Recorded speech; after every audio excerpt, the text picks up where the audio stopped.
Bill, great to see you.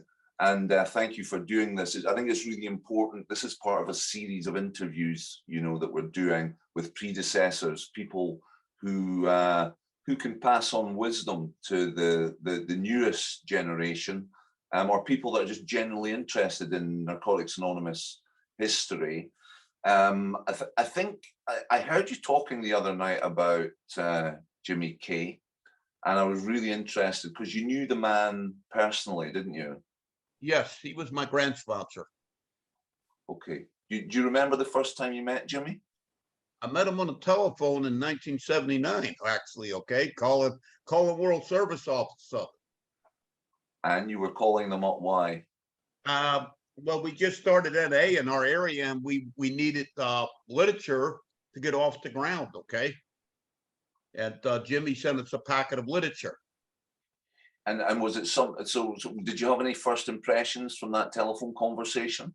Yeah, he was caring, he was compassionate, he wanted to know what was going on, and he wanted me to keep updating him on our growth. So I always, for everything I hear about Jimmy, he was so newcomer focused. He was so invested in the growth of our fellowship. Can you talk to that a little bit? Yeah, well, Jimmy basically to me was a man who cared about us and had a lot of love, empathy, and wanted to know how we're doing, and he wanted to help us with our growth. And yeah, if you take notice, there's people who got letters directly from Jimmy, that he wrote letters to a lot of people around the world. Jimmy constantly was available. I mean, I called him up every day. Uh, if I needed to call him up at 1 a.m. my time, it might be 10 his time, but we were staying on the phone for over 3 hours. Okay, that's how much he cared. He wanted to know what I was struggling with, what's going on with my life, and how he could better help me. Okay, so when you said he was your grand sponsor, because we talked a little bit before about Greg, didn't we? Is that the family? Yeah, well, he actually sponsored Joseph Proctor from Memphis, Tennessee, who also found him on the telephone. Joseph basically found a little white book, because Jimmy put a little white book in every library. And Joseph found, yes, but it was a little bit different than that one, okay? Had the old cross-like on it and stuff. And Joseph found it in the library, and he made a phone call, and it was to Jimmy Kinnon. And Jimmy helped him get NA off the ground in Memphis, Tennessee. Okay. So it's kind of neat that through that experience, okay, that I got connected to Joseph, who I found calling World Service Office. I already had talked with Jimmy. Yeah. And what's your feeling now, looking back, when you think about all these incredible addicts in recovery coming into your life at this certain times, and how did that impact your journey? Well, I believe in the beginning, okay, when I met men like Jimmy, I met men like Joseph, Greg, God sent them to me, because I had no other reason at that point of my life, okay, to believe that I could stay clean, all right, and change my life. I was in a room of newcomers. We didn't have clean time, and we had no one there to guide us. And people were trying to send us to AA and saying, that's where you get your recovery. Here's where you come to talk about drugs. We knew that it wasn't about the drugs. It was about the drugs. We could have made it in the other fellowship. We were not making it there. And to meet men like Jimmy and to share with us, it was God sent. And to meet Joseph was God sent.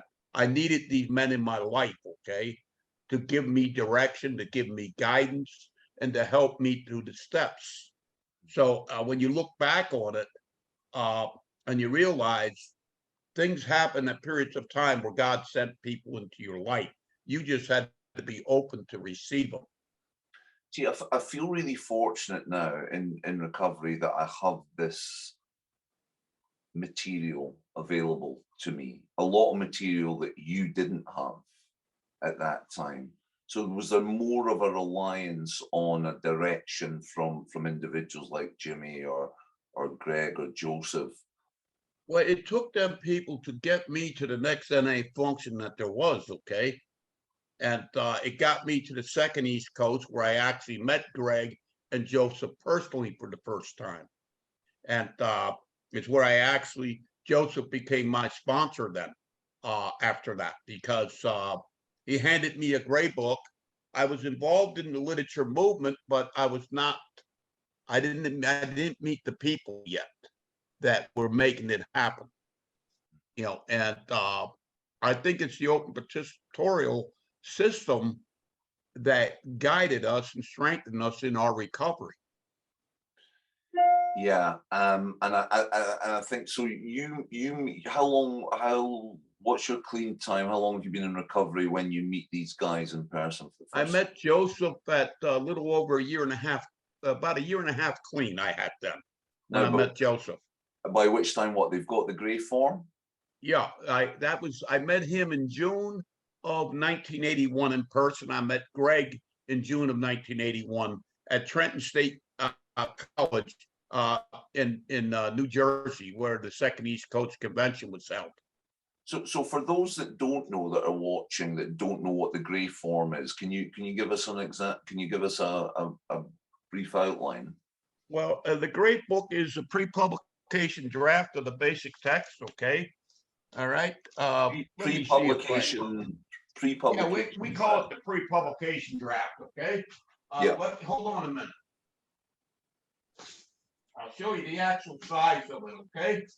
I have one over here on my counter, but this is the actual one that a friend of mine bound for me. Okay. Hope you can hear this, but I'm coming over so you can see this is my gray book. Okay. All right. It was leather bound for me by Hank from Jacksonville, Florida. Then he lived in northern Florida. The gray book with the stories, this actually has the stories in. The inside is the actual thickness of the gray book. Okay. Yeah. This is the actual thickness of it. It feels a lot thicker. Yeah, well, it is. This is this is the actual duplicate of the book that I copied on my computer, printed it out, and sent it to my friend. And this is what our basic text came from. This book here, okay? Yeah. Which is an amazing book, because a lot of people are starting to be introduced to it. We have retypeset it, and we are putting it out throughout the world. Okay. And it's a nice, it's a smaller version, but it's the first part. It's not the stories. It's the first 10 chapters, so people can access it and read it and study as a historical document. Yeah. And there's groups that are actually studying this book, but it's a raw material of addicts writing for addicts, the first known book for addicts in recovery. And this is what we were handed from the Memphis Literature Conference. They sent it out to every known group in the world, okay, which was 600 groups at that point of time, received this book. Our home group received one, and our home group was involved in input and reviewing at that point of time. That's what I said. I was involved in the literature movement, but I didn't meet the people yet. So there's a friend of mine who always talks about what he loves about this original form is that every line, I notice it's line numbered as well. Right. And I believe that was so groups could have input. And what he talks about that was for input and review, okay, in this book, which is amazing because they had a little piece. You can see that this second page of it had for input and review, okay, that they sent out to the fellowship for the fellowship to be involved in it, okay. So every line is prayed over. Every line is group conscience. Yeah, right. You can see the line numbers there, okay. Yeah. All right. So you go in that that front form there, you could duplicate it, fill it out, and then you could send your input review into the literature committee to be gone back over and input and review it. It was open for all addicts. So I understand, I heard someone say there was 600 groups, about 10,000 addicts involved in that. Right. Yeah, original form, which is Yes. an incredible, it's an incredible achievement, but it's amazing to think this kind of content by committee or content by group conscience, which is such a difficult thing to achieve. I think that's why many people feel it's almost like a sacred, magical. Well, it was magical because it's the first ever attempt at writing a full text by addicts for addicts, by the addicts, putting it together. And we had no outside funding. World Service Office didn't have money to support this. This was supported by home groups and donation from addicts, addicts selling their blood at the Second World Literature Conference, okay, in Lincoln, where a guy named Jim Nichols got the biker friends of his together. They went to the blood bank, sold their blood to be able to have money to send the material out from that conference, the paper stamps, okay, envelopes and stuff. So everyone was informed of what was going on. I'd heard that some of the money that came from the blood was used for like typewriter ribbon and things like that. Yeah, for all that type of stuff. Typewriter, because everything was the old typewriters back then, okay? No. You got to realize that we didn't have technology that we have today. So where we've obviously gone, and we're kind of jumping around a little bit, and we will circle back round to what we're talking about. But we've had lots of kind of editions come out, and there's various controversies over different editions. I don't know why is this grey book so important to you? Why do so many addicts still study this form? Because when you read this form, it basically, the words bounce off the pages because it's like sitting in a meeting. This book is written like sitting in a meeting, and there's special lines in there that you heard from the older members share.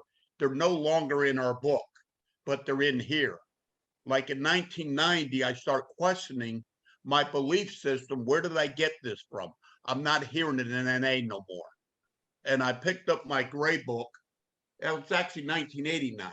I picked up my gray book and we start studying it, a group of us, and we decided to start a meeting of studying historical documents. And this is the book we've been studying ever since. And when you watch the eyes of the newcomers, when they're reading this, and when they share on it, it creates that excitement.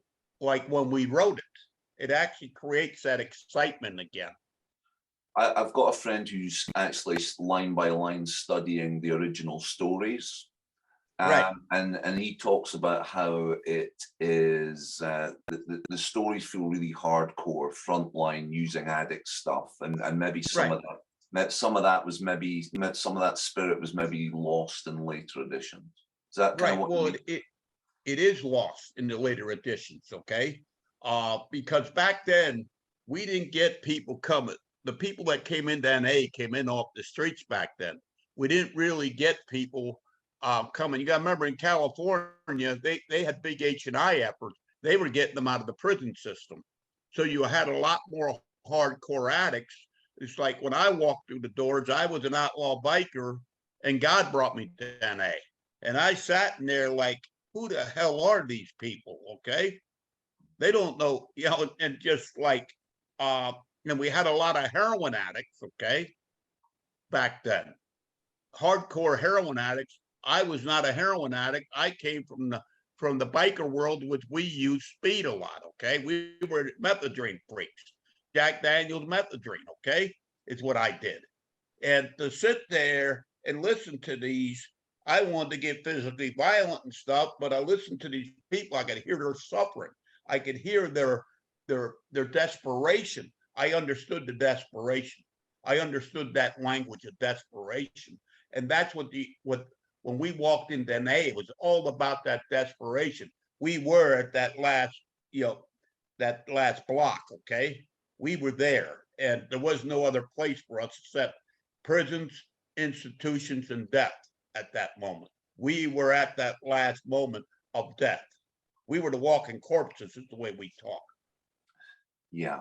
Maybe we'll just quickly, Greg P. I heard. I think Greg was your sponsor at one Yes, point. he became my sponsor. Yes. So I heard someone describe, maybe it was Vito in the last interview. Yeah, it was, describe Greg as almost like the first, I don't know if he used the word intellectual, but real thinking man, you know, had a really deep understanding of the program and what addicts needed to do. What Greg was, I mean, Jimmy was a thinking man, first of all, okay? Do not downplay. Jimmy was the first intellectual, all right? Greg, yes, was an intellectual. How Greg operated was he asked a lot of questions. He got you thinking. He got you participation that way, is what Greg did. And it was creative. He created creativity through his discussions with you. He led you into discussions to question what you were reading, what's going on in your life, and how are you gonna recover? Okay. He got you to look at it more in depth, is what Greg did for me. Mm-hmm. And so, and are you, do you know specifically what his kind of role was in the emergence of the basic text? Or I think he was Greg was heavily involved in the basic text. When Bo Sewell went to California to the San Francisco to the World Convention, he met two men there. One was Jimmy Kidd and one was Greg. They were both on the board of trustees at that time. He wanted to know where our book was at. They inspired Bo to start writing it. They said, no one's writing it. You can start it. And Bo went back to Marietta, Georgia, okay? And he started writing. And then they appointed him as the World Literature Committee chair. And then he started recruiting people to get involved in the basic text. He got the first World Lit Conference off the ground in Kansas. He established a literature committee in Marietta, Georgia. And that's right at in Atlanta, Georgia. Okay, Marietta, part of that. And he created that literature committee, the first literature committee. And then Kansas created a literature committee. And there's letters out there from Bo going back and forth with the literature committee in Kansas. And they were the first of the literature committee of the World Literature Committee. Bo inspired that through Greg and Jimmy, you know, and that got off the ground that way was the literature committee. And that's the first known experience of a literature committee being established. So this is around, so you got clean in 1979, right? November. Is this around the same time as the Basic Text Project is taking off? Yeah, well, Bo started the literature committee in 78, okay? By 79, he was in full fling with getting the letters out, getting people involved. And by 80, they had the literature committee, the first literature committee conference in Kansas, okay? The first World Literature Conference by 1980. He already established that then, and he was seeking input, and he sent letters out to the whole world of Narcotics Anonymous. This is the book. Get involved, okay? It was through his communication skills that this stuff started to happen. So I see your great cap there, make the fellowship again, which is like it's like a MAGA cap, isn't it? But well, it may look like one, but it's make the fellowship great again. Okay. So in this, you know, we've got obviously lots of newcomers coming in during the pandemic, which is incredible. I mean, I think what's happened, the advent of Zoom means that people who maybe relapse and used to disappear for years are coming back a lot quicker. And there's maybe a higher level of engagement. This is just anecdotal. I don't have actual, social research on this, but it would seem that way. And of course, they're engaging with our basic text, our 6th edition. Now, obviously, you've made it abundantly clear that you love our original literature. Right. Is there a world where both can exist, or would you strongly advocate one over the other, Well, or what's your view? let me tell you, my philosophy is, okay, it's real simple. I do not talk down about world services, okay? In my mind, what I do, that don't exist in my mind, okay? I'm not in competition with them. Our groups are not in competition with them. Our sole purpose is to go back to original NA, carry the message, okay, unadulterated, to the addict who still suffers, and get that message to them. We're not in competition in any form, all right? I think the basic text, I don't care how they changed it, okay? All right. They didn't change the core philosophy. You can still find the philosophy in the sixth edition. The first book in there is still the fifth edition, which comes from 1989. Okay. So that philosophy, yes, things feel are important. Okay. Like the fourth and ninth tradition, some of our things that were changed in the fourth edition actually altered our philosophy a little bit, but you still got the core principles there. So it's not going to harm anyone. The sixth edition first book will not harm an addict, okay? All right? They can find recovery there. I do not talk bad about that type of stuff.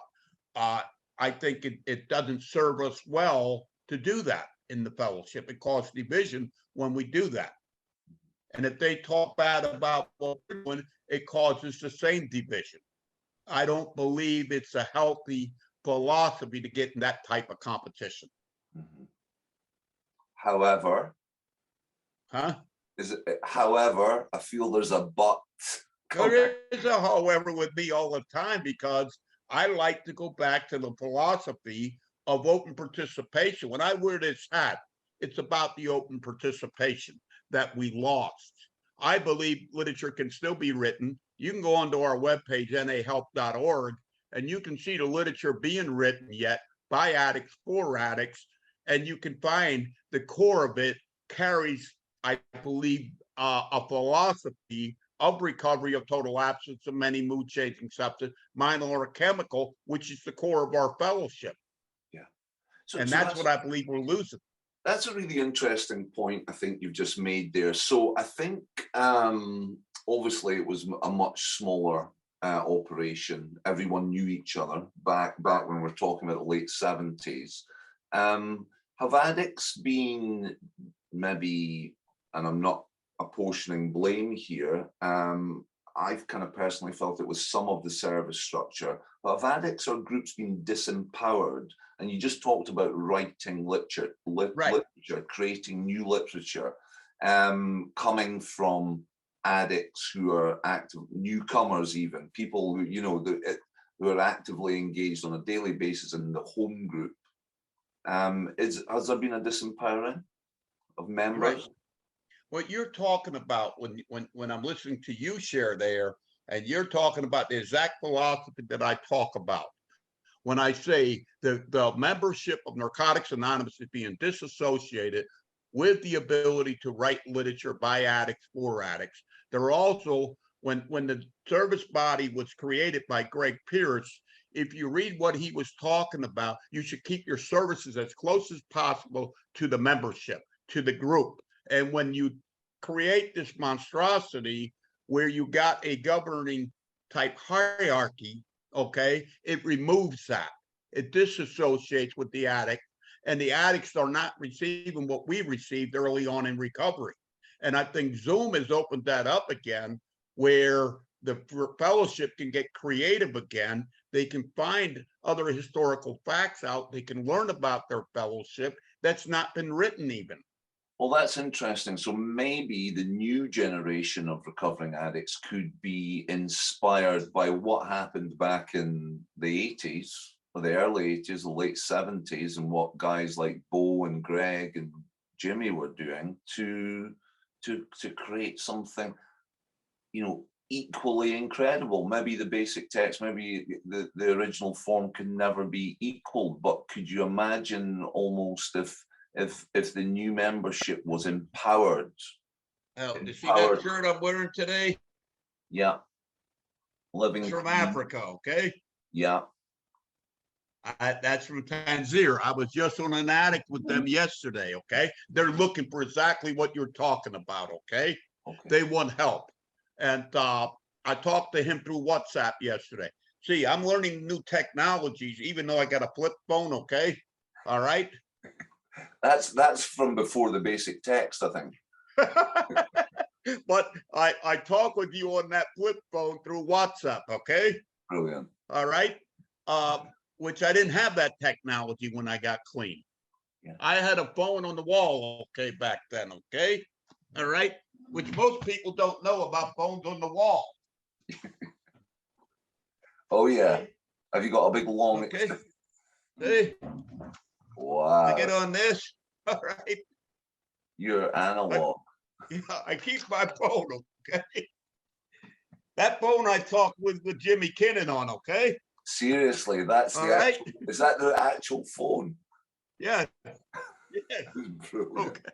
That's my life. That was my lifeblood there, that phone, okay? To the world. That I talk to everyone through that phone throughout the world, okay? I feel so. Yeah, I talked with Johnny, who started NA in London through that phone. oh yeah, Crowbar. Yeah. Yeah. I think that's so. To get current for a second, what are you seeing in the fellowship today that excites you, Bill? You know, I mean, we've talked about Africa there. I think you're closely involved in Right. Iran. Iran. I am very hurt by what's going on right now in Iran because of world service and their interventions and trying to cause disruptions there and not allow the fellowship itself to take control of itself. Mm-hmm. They've undermining it, okay? I am excited about what's going on there, yes, because I spent over 2 years there now, talking with people in Iran. And it's a great, it's that energy of seeking knowledge is there. They want knowledge. It's like they said when they first got on with me, where have you been? I said, I've been in NA. You know, it's just like, I've been here. Yeah, but no one ever told us about you. Yeah. So they found me through their history conference that Jason did in California a little over 2 years ago, okay? And I shared on the basic text there and history about the basic text. I went through history. Vito was there. Bo shared there. A couple other people shared there. Okay, early members of Narcotics Anonymous, and that opened up the door. There was over 1,000 members that day, and it opened up the door, and people start seeking me out and start calling me. I've been to Moscow, Russia. I see the hope over there. I see desperation of addicts wanting the old NA. They want their hardcore philosophy. They're wanting to be involved. They want to be able to do their, like, I don't know if you've been to the Netherlands at all lately, but in Eastern Netherlands and Southern Netherlands, it's expanding into Amsterdam now. It's in Rotterdam now. They're doing PI work again. Groups are doing PI again. And they actually created PI bikes. They put posters with their webpage, nahelp.nl on it, and they move this bike around. And newcomers are moving the bike, and they're getting excited again. The excitement, and that's what I'm really seeing, the excitement around the world for raw, unadulterated NA and carrying our message again. It's funny. I mean, just personally, I find the groups I'm involved in are very keen on public information or public relations, it's called, and that's my background. So, right. We kind of felt that we were that we were being kind of discouraged or disempowered or blocked by local service committees or the area subcommittees. So we started to do it ourselves. We started to fundraise ourselves. We started to do big PI projects on bus stops, buses, phone boxes, you know, vinyl coverings over the whole of the whole thing, and it's really invigorated the groups that I'm part of, because it felt like we were empowering ourselves by doing that. And there was a criticism, because it was like, well, it's distracting you from your primary purpose.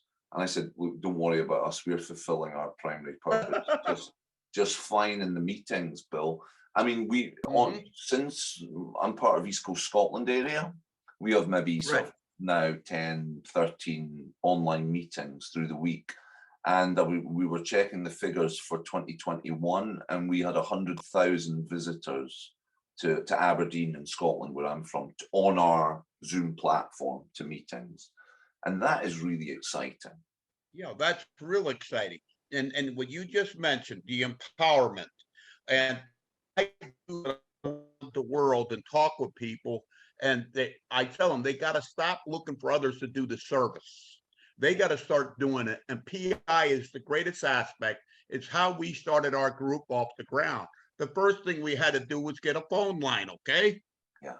All right. This was the first phone line in Allentown, Pennsylvania, right here, okay? Wow. This was our first phone line. I'm loving the props. I feel humble. Yeah, well, that was our first phone line. It went to my house, okay? Yeah. I answered the phone, Narcotics Anonymous. It didn't matter if it was my mother-in-law, they heard Narcotics Anonymous, okay?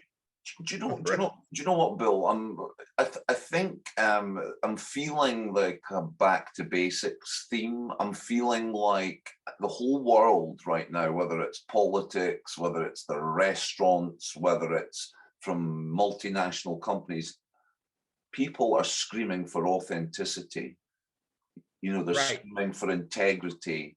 There seems to be a back to basics movement across everything, and maybe that's what what members are seeking in NA. Well, see, what the pandemic did is shut us down, okay?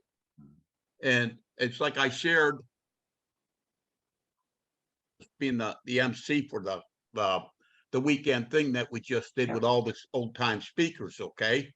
What it did, it shut us down. Basically, addicts found a way to rise above that and create other platforms and find the technology that's available to us to communicate. We have a desire to communicate. We have that desire. Our spirit wants that. Our spirit wants to talk to one another. All right. And that's why when I saw that thing with Beetle you did, I wanted to communicate with you, and I got a hold of Beetle. All right. Because I said, this man is doing something that I'd like to be involved with. And I believe he has the platform to grow NA in the long run and get the message out there that we don't have. Okay. We need different platforms.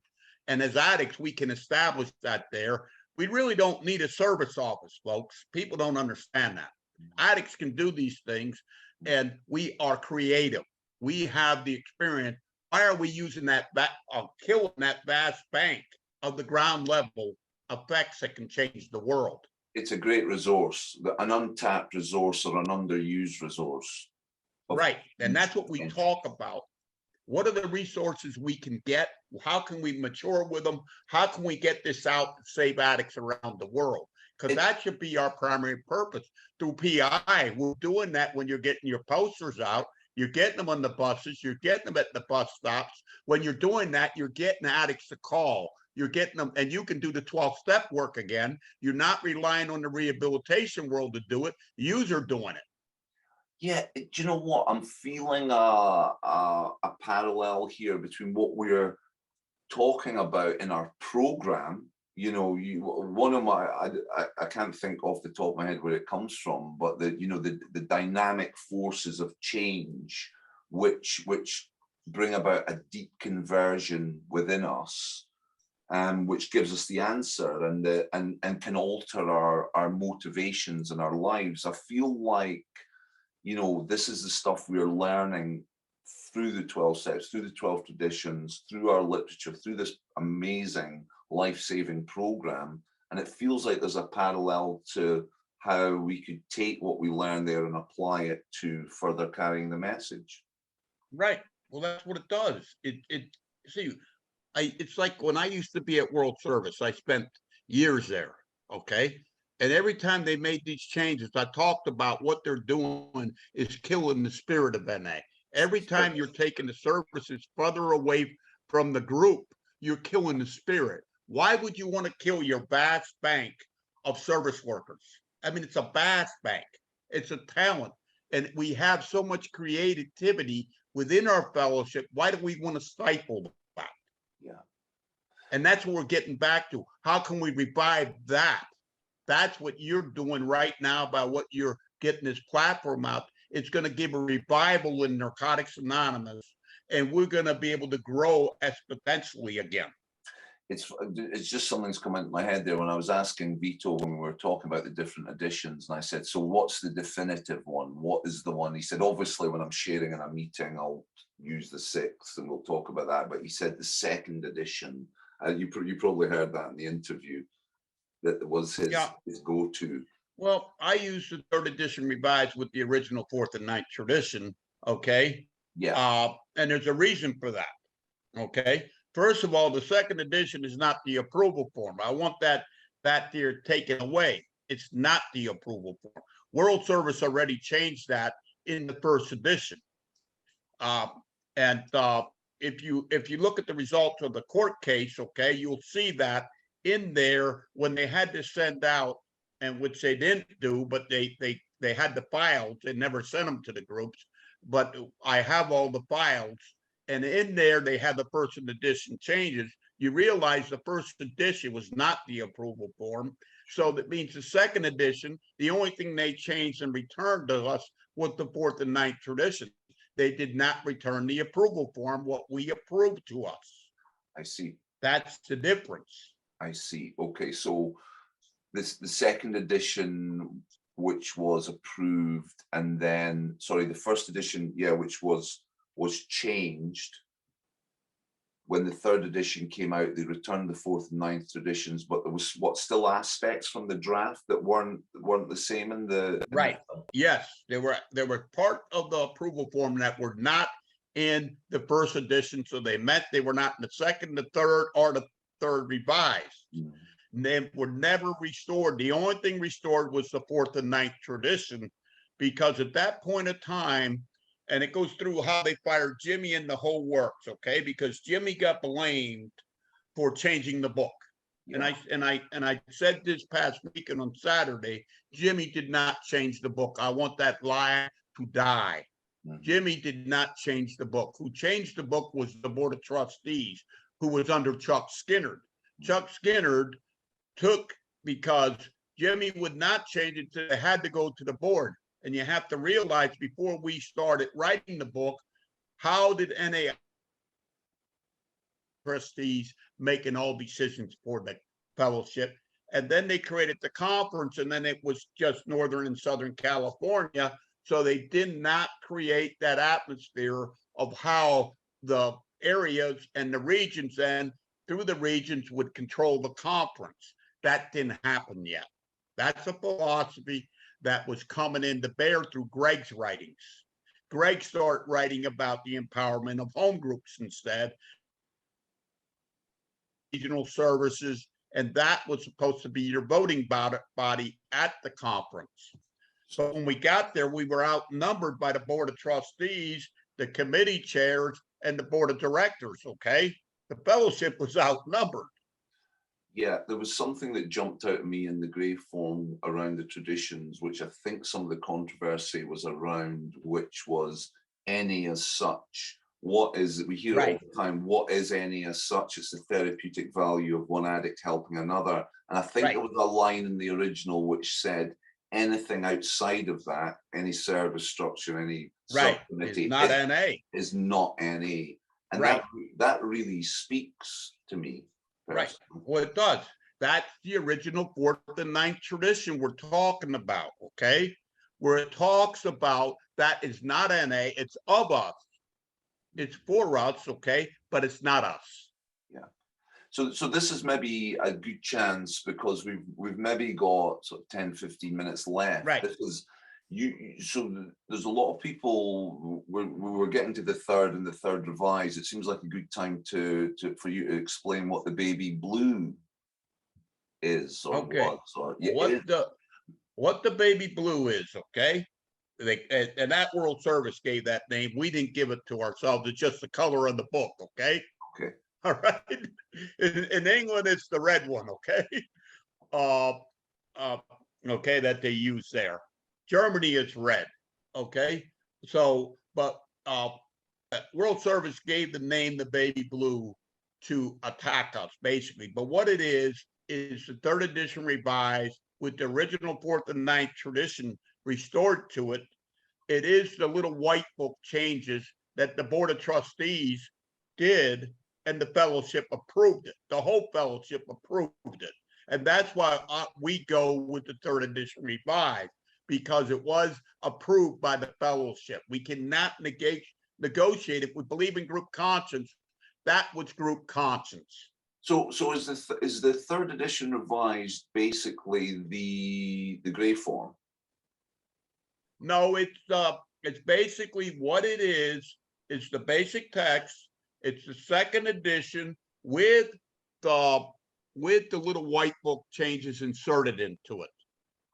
Okay. Okay. They were the headers that the trustees did. Okay. I'll have to find one on eBay, or you'll have to send me one or something so I can. Well, I can make sure you get one. Okay. All right. So, I can attach a file of it to you. Okay. I think what's more important than that, not to say that's not important, but what might appeal to people on a human interest level is you told me that I think people will have heard of Grateful Dave and Big Lou, and I think you three were like the Three Musketeers in terms of creating. Did you create this? It was actually created in. Okay, my house had 40 attics in this house here. Okay, it was created in your house. Yes, Grateful Dave and myself and another guy named Gene Richards went to my basement. I took two third edition revises, brand new ones that I had. We took them apart. We put them on pasteboards, okay? And we took it to Sir Speedy's printing shop, and he ran the book off for us. And we called it the plain pink wrapper at first, okay? Okay. Because we put a pink cover over the actual book, and inside was the cover of the third edition revised. So you gave it the name the third. What did you give it? What name did you give it? Third edition revised, basic text, and then we changed it to the third edition revised with the original fourth and ninth tradition, and then we put free on the bottom, and that was done.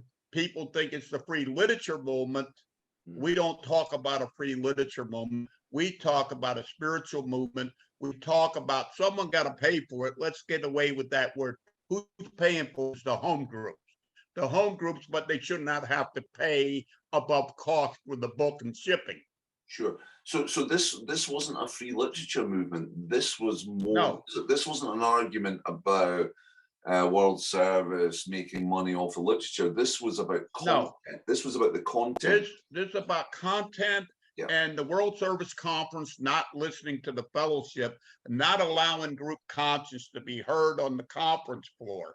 And they were constantly using our book as a political football to change it. And they were changing it. The fourth edition was basically, I say, literally funded by Hazleton. And how? Hazleton put the money up for a large order of the fourth edition. So World Service had the money to be able to print this book without even going back to the fellowship, and they put the fourth edition out. And this was our, and we had enough. And then the World Service Conference in 1988 changed our book again, okay? And they created a fifth edition on the conference floor without having the fellowship participate. They did this as the large groundswell of the fellowship saying, no, this fourth edition is not our book. We're not going to allow Hazleton to fund something. It was professionally edited without us ever seeing the work. And anybody that participated in the basic text was appalled by this behavior. And this is how we created the book, because of that. because they never contacted us. They didn't communicate with us. They did what they wanted to do. So I've heard it called the fourth edition. I think it's been called the Naselden kind of book by some people. So it was around this time that you created the third edition revised. Right. Right. Right. Okay. It happened in my base. We were going through the fourth edition line by line here with the third edition revised to see what they changed. And we called it out to the fellowship.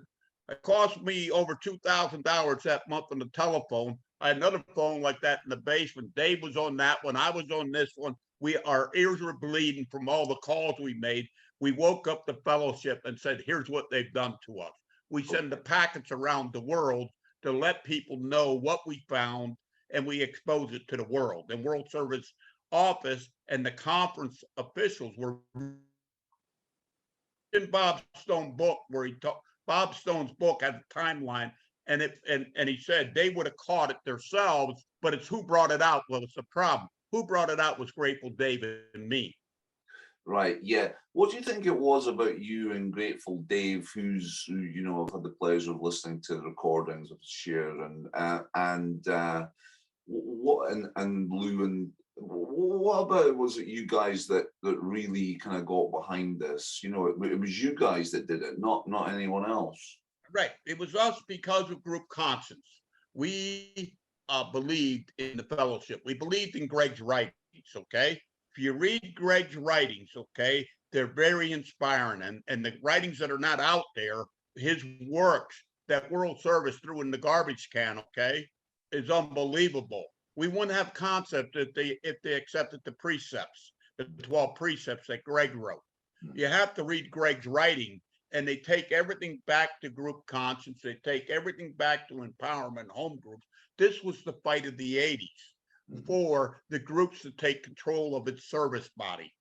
So this is really interesting on the Greg, because I love the idea of Greg's writings. Is there, if anyone was watching this and they were wanting to get some of this stuff, I mean, I've got some materials, but I believe you've got a bit of a treasure chest. Is there anything we should be looking for from Greg? Well, I can basically, if I have your email, I can send you a lot of files that I can make them available for you. Okay. That would be amazing. And but I need your email to do that. You have to text me your email, and I will make sure you get all the files of Greg's writings. I think what we might do at this point then is what I'm going to do, Bill, is I'm going to no, hang on, just in the intro. Yeah. I think I could stick my email up here now, so you can. Well, I'll WhatsApp it to you, Bill. But this is for anyone else. Okay, great. This is for anyone else who wants to contact, who's watching this video, who wants to contact me via email, and I can share with you what Bill has so kindly offered to share. So now, if we hold, there is my email address now at the bottom of my. Okay, I see it there, but you'll get it to me anyway. I'll send it to you anyway. So, right. So that's really, and yeah. So some of the stuff that's maybe that's not readily available. Can we talk to that a little bit more? What? Yeah, but there's so much. Okay, like Greg wrote, like in the Gray Book alone, the traditions in there written by Greg. And I believe if people study them traditions, okay, itself is going to get them to take another look at what Narcotics Anonymous and what our beliefs are through the traditions, okay? He wrote material on the tradition. He has a tradition guide out there that he wrote, okay? He wrote another thing with the 12 precepts in it, okay, which I have. And that has the steps, the traditions, the precepts, okay? And it's a very good guide. He helped me with the step guide we use, okay? Which people can find on nahelp.org. That's actually passed down from the way it came from Joseph and Greg through Jimmy on how to work the steps with, and my sponsees put it together then on, as I interpreted to them, on how they took me through the steps. And it takes you back to, like Pepe talks about, where he's talking about his first step and then through his steps through ego, letting go of ego. Okay. Letting go of yourself, basically. Okay. Surrendering that. And this step guide actually takes you back and takes a look at how you react to things. What were the circumstances that led up to it? How you reacted, okay? And help change you internally. It changes you internally is how, when you work steps, you should change within inside. All right. And that they helped me get through, and they showed me how to do that. Okay. It's a philosophy that's lost in NA today. All right. Because this is a journey. The steps are a journey, and the way they guided me through the steps was a journey. Vito uses the old step working sheets, okay, that's not out there, which I have, okay. I have all this material that's available, and I'm going to make it available to you so you have access to it all. Yeah. And I'll just put the email address again there. So this is what I like about what you're saying. So I think the move away from hierarchy, right? So any, for me, shouldn't be a hierarchy. Right, and that's what Greg explains in the traditions, okay, his writings. We should never have a hierarchy, never. And that's what we have today. Somehow it's happened, and then again it's back to this word of disempowering the newcomer, because somehow when the newcomer comes in, they feel that, you know, we worship clean time, or we worship the speaker of the year, or we worship the guy who's chair of region, or you know, and I think that's maybe where it's got lost a little bit. Well, that's what we're losing. You hit it on the button there. That's what we're losing right there. Yeah. It's like, I don't look at myself any different, okay? I don't introduce myself with all the titles I had at one time, okay, in NA, and I had many of them. Yeah. All right. I'm a newcomer in my spirit, and I don't separate myself from the newcomers. They're just like me. I've just been here a little bit longer. That's all. I got a little bit more experience. So I'm going to share that with them, that experience, how they can find recovery, and what's the tools they're going to have to use and make it available. And they got to make a choice if they're going to accept it or not. But I've got this theory. So the ultimate weapon being the other recovering addict, right? But I've got a theory, Bill, I don't know if you would subscribe, which is that the ultimate weapon for me is the newcomer who has been weaponized by our literature, who is studying. In my home group, we have a line by line numbered. We study line number text, right? So we chop it up, we break it down, and it allows us to, you know, be laser focused on each word and each sentence. And I find that newcomers who have embraced that after a very short time, they're so grow. They grow phenomenally. They grow. Yeah. I can tell you, at a year clean, I got thrown out of halfway way home on a one-way street, and they pulled me up and said I wasn't going to meetings, and I said, well, I'm going to more meetings than anyone in this house, right? And I used to have a guy named George that used to pick me up in a Cadillac and take me to 2-3 meetings a day. And we went to NA meetings. Well, they said, well, what do you mean? I said, well, I go to Narcotics Anonymous. And I said, you didn't put I had to go to AA. You put in there I had to go to 12-step meetings. Yeah. So that's where I went. Then they caught a loophole and said, they sent me to this here treatment facility because of my anger issues. All right. And in there, they put me in, and I'm not against anyone's sexuality or anything, but they put me in this class with nothing but homosexual males. Okay. And I'm listening to this stuff, and I got no problem. It's nothing that I never heard. But then one of this guys shared that he had his boyfriend, significant other, was chaining him to the wall and doing, you know, obscene things to him. And I looked at him and said, why don't you get up and punch him in the mouth? He's right there. All right. And then the counselor jumped up and screamed at me that I was homophobic. So I grabbed him by the throat. I put him out the second window and I hit him like 10 times. I says, I'm not afraid of no man. I don't care what your sexuality is. I don't fear you. And he was a bloody mess. He called up the halfway home, and the head counselor gets on and says, well, don't worry. We're going to send him to a psychiatrist. This is the key how they got me out. The psychiatrist said I needed heavy medication, that I would never be right without it, that I had this extreme physical violence need to act out.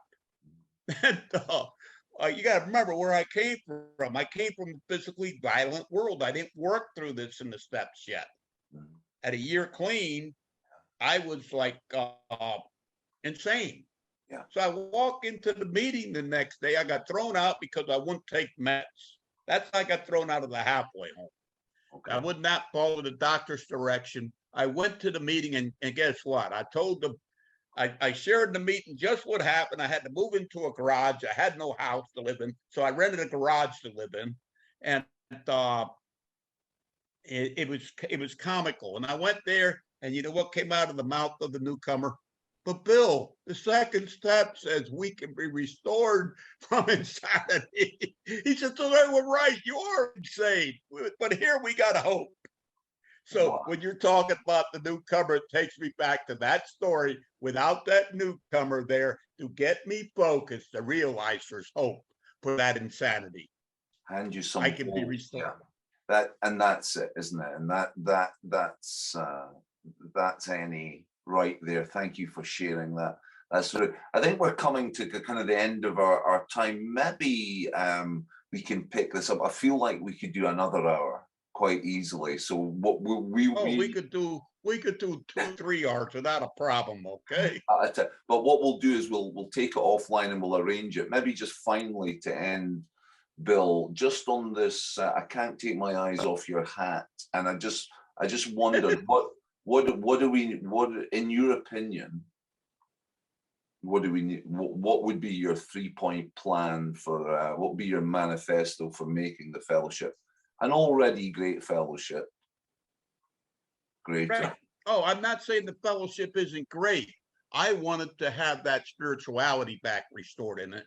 I want that excitement restored. I want the addict being able to participate in service no matter what clean time they have, like we wrote in the gray book, when it talks about that a person with 1 day clean can do service. They can welcome the newcomer into the fellowship. Yeah. They have something to offer. We should not exclude that.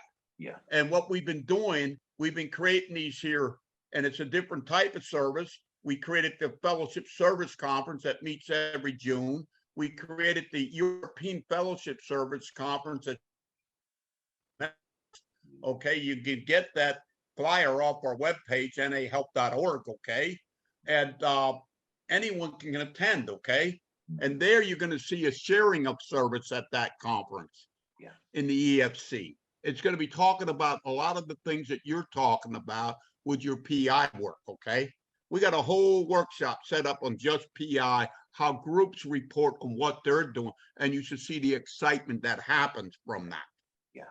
We're setting a connection up throughout the world to support people where they can't afford literature. We're getting donations put together to make sure we can send literature to them, okay? That they can get off the ground just like Jimmy did for us. We are doing that today. Yeah. And we're doing it through the Fellowship Service Conference and the EFC, which is, you can get on there, www.nahelp.org, or the Netherlands is www.nahelp.nl. In Sweden, they have the same thing, but the end in SL, okay? In Russia, it ends in RU. We got our web pages all interconnected, okay, today. And we're doing that to carry our message. We want our message out there unadulterated, and that addicts have the freedom of choice again. That groups got the freedom of choice. Do you know what? Do you know what's really ironic? You know, having talked to you, and I feel quite emotional talking to you, Bill. I just really want to thank you for your service and everything that you've done. I feel really fortunate to have connected with you on such a meaningful way, and hopefully we'll grow a relationship and do other things together. But what's my key takeaway from this is that where people like yourself might be demonized or put in a box as a traditionalist, it feels to me that you have a really refreshing modernist approach, more than I've ever heard talking to anyone. So if anyone's listening to this, I'm sure that they'll get similar takeaway. You feel like you're the one at the cutting edge here. You're the one pushing the envelope. You're not stuck in the past. Right. I'm not stuck there. There's no reason. I think people need to know our past. Yes. Yeah. Okay. They have to know what happened. They need to know the truth about it. However, we need to move forward. We can't be stuck in the mud. Okay. We can't be holding resentment. I don't resent anyone. Okay. I believe we're addicts and we're just trying to carry this message the best way we knew how. And things have happened, but why hold resentments? Resentments will destroy me. Yeah. I don't have time for that. I only have time to help and help other addicts find recovery and how they can get better vehicles, to create vehicles and connect them vehicles together so we can work together in unity again through the groups. Beautiful, Bill. I'm excited. Okay. You are very excited. I'm excited. We should all be excited to be part of this incredible fellowship. I'm going to pause it there, Bill. Thank you so much. Great. And I'm looking forward to our next session. Okay. I'll be calling you straight after this or a bit later on to arrange. Okay. All right, brother. Praise God. And have a great meeting. Okay.